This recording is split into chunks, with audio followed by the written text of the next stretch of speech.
स्वागत है आप सभी का एक बार फिर से हमारे YouTube चैनल पर। अगर आप चैनल पर नए हैं तो चैनल को सब्सक्राइब करें और वीडियो को लाइक करें। आज हम आपको बताने जा रहे हैं कि अगर परमाणु बम किसी शहर पर गिर जाए तो उसके चंद मिनटों बाद क्या होता है। 10वें सेकंड से भी कम समय में जिस इलाके पर यह गिरेगा वहाँ की ज़मीन आग की तरह धधकने लगेगी। इससे इतनी गर्मी होती है जिसकी तुलना किसी भी चीज़ से नहीं की जा सकती। चारों ओर सफ़ेद तेज चमक पैदा हो सकती है जो आंखों से देखी तक नहीं जा सकती। वैसे विस्फोट के 3 मुख्य असर होते हैं। पहला, आग से भी ज़्यादा तेज़ गर्मी में स्किन का झुलसना और मौतें। दूसरा और बेहद खतरनाक असर होता है रेडिएशन का। ये दिखाई नहीं देता, लेकिन अब हम आपको बताएंगे कि इस रेडिएशन का हमारे शरीर पर क्या असर होता है।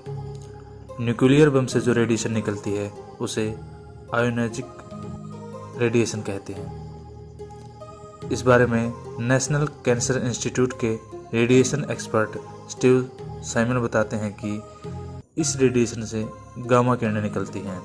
वे एक्सरे की तरह होती हैं, लेकिन उससे कई गुना ज़्यादा खतरनाक होती हैं। ये शरीर के जिस भी हिस्से पर पड़ती है सीधे उसके आंतरिक संरचना में बदलाव लाने लगती हैं, चाहे वो स्किन हो या अंदरूनी अंग हो या फिर हड्डियां हों।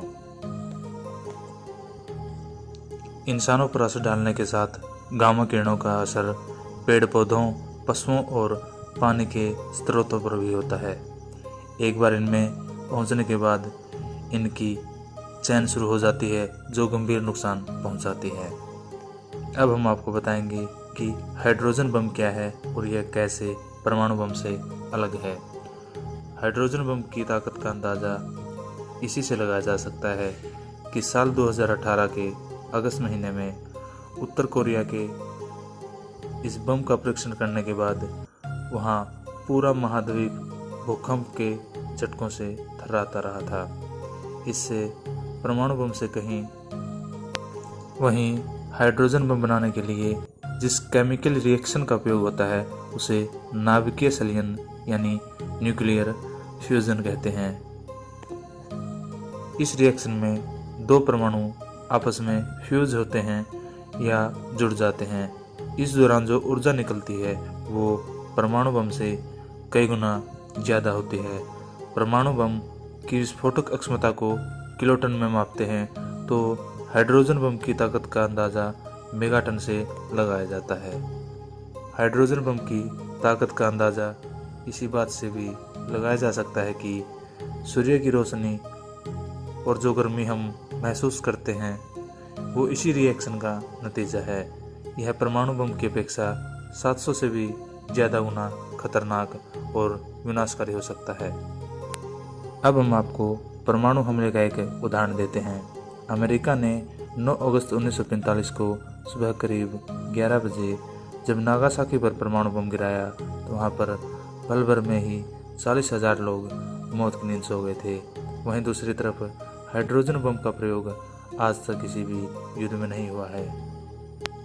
अब हम आपको बताने जा रहे हैं कि किन किन देशों के पास हाइड्रोजन बम है।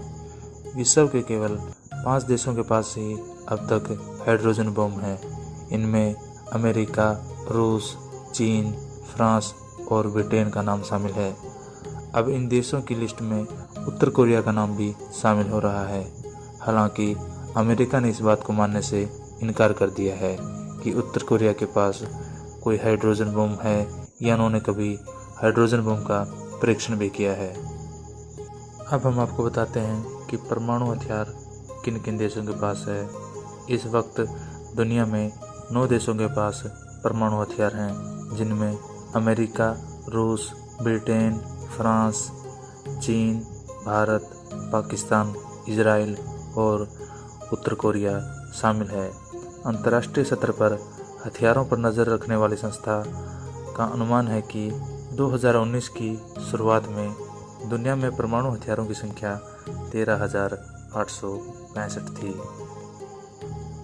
अब हम सिर्फ दुआ ही कर सकते हैं कि कभी भी किसी युद्ध में परमाणु बम या हाइड्रोजन बम का इस्तेमाल ना हो, क्योंकि अगर आज के समय में इन हथियारों का इस्तेमाल होता है तो यह विश्व के लिए बहुत ही घातक साबित होगा।